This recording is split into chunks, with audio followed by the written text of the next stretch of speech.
Decision making आहे ना, हे पण खूप महत्त्वाचं असतं. तुमचा एखादा डिसिजन कोणता होता जो एकदम आयुष्याला कलाटणी देऊन गेला आणि खूप क्लायमॅक्स असं एकदम 360 बदललं आयुष्य? काय माहिती आयुष्याला कलाटणी देणारं असं काही कुठलं काही आलेलं नाही आहे. पण मी जो डिसिजन घेतला तो साधारणपणे धरूनच होता. तो फक्त होत गेला बरोबर एवढंच. मी काम करणार, मला काम करायला परमिशन नव्हती घरातून सिनेमाच्या. कारण माझे वडील अकाउंटंट होते, त्यामुळे सिनेमा हे फक्त त्यांच्यापासून थोडं लांबच होतं.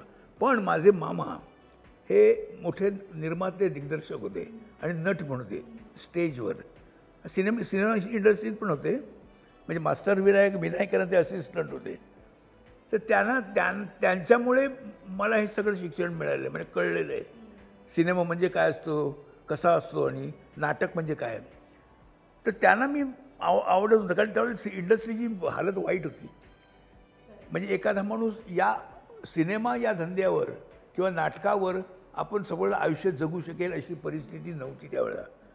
तेव्हा कुठल्याही नटाच्या आईवडिलांना वाटणं साहजिक होतं की आपल्या मुलाने हे करू नये, साधी नोकरी करावी आणि नोकरी करावी, हौस म्हणून हे करावं असं होतं. तसं त्यांचंही मत होतं. पण जेव्हा मी ठरवलं की नाही आपण हे जे करतो हे कुठेतरी त्यांनी हो म्हणायला पाहिजे. म्हणजे वडील पण नाही म्हणत होते आणि मामा पण नाही म्हणत होते, हो म्हणायला पाहिजे. आणि जसं मी करत गेलो जसे मला एक एक एक एक प्राइजेस घरी आलेली तेव्हा हळूहळू त्यांचा हे मावळला, विरोध मावळला. आणि मी कंटिन्युअसली म्हणजे मी जो डिसिजन घेतला की जरी विरोध केला तरी आपण करायचा. अर्थात तो कोणाला वाटेल उद्धटपणा आहे की आईबापाने नाही म्हटलं तरी हा घुसला त्याच्यात, पण तो डिसिजन राईट होता. मला असं वाटलं की हा डिसिजन आपण घेऊया की आयुष्याला कलाटणी देणारा डिसिजन ठरला. तिथून सुरुवात झाली आयुष्याला.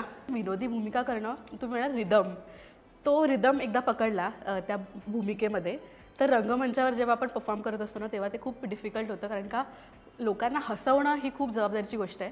आणि मग त्यासाठी आपल्या पर्सनल लाईफमध्ये काहीही सुरू असेल पण आपल्याला स्टेजवर तितकंच पॉझिटिव्ह राहून हसायचं आहे. तर ते चॅलेंज किती आलेत ह्या प्रवासात आणि ते कसे तुम्ही निभावले? अरे बापरे, तशी आलेची कर काय काय सांगू मी तुला.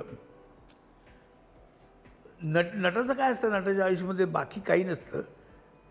तुम्ही जे करताय ते तुम्हाला करायलाच पाहिजे. कुठलाही प्रसंग असतो, काही असो. आता मला ॲक्सिडेंट झाला होता. ॲक्सिडेंटमध्ये माझी अशी हालत होती की मी करू शकेन की नाही परत, इथपर्यंत हालत होती. म्हणजे इंडस्ट्रीने ठरवलं होतं की हा आता काय परत काम करू शकत नाही, हा काही येत नाही आता इंडस्ट्रीत. पण त्या सगळ्यावर मात करणं मला मात करणं मला जरुरी होतं. मला करायलाच पाहिजे होतं. आणि त्याच्यावर सुद्धा मी मात केली. आणि त्यावेळेस मला जर ॲक्सिडेंट झाला होता मला, तेव्हा मी हॉस्पिटलमध्ये होतो. मी घरात नाही असं म्हणून आईने बघितलं. मी बाहेर गेलो होतो, मी शूटिंगला, आणि शूटिंगवर हे जात असताना मला तो ॲक्सिडेंट झाला होता. त्यामुळे आईचा समज होता की मी शूटिंगला गेलो आहे, पण माझा ॲक्सिडेंट झाला होता आणि मी हॉस्पिटलमध्ये होतो.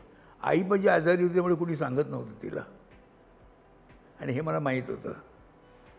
आणि तरी देखील मी हे करत होतो. आणि शेवटी ती तशी गेली तरी मी हॉस्पिटलमध्ये होतो. ते सगळं विसरून मला फिरावं लागलं.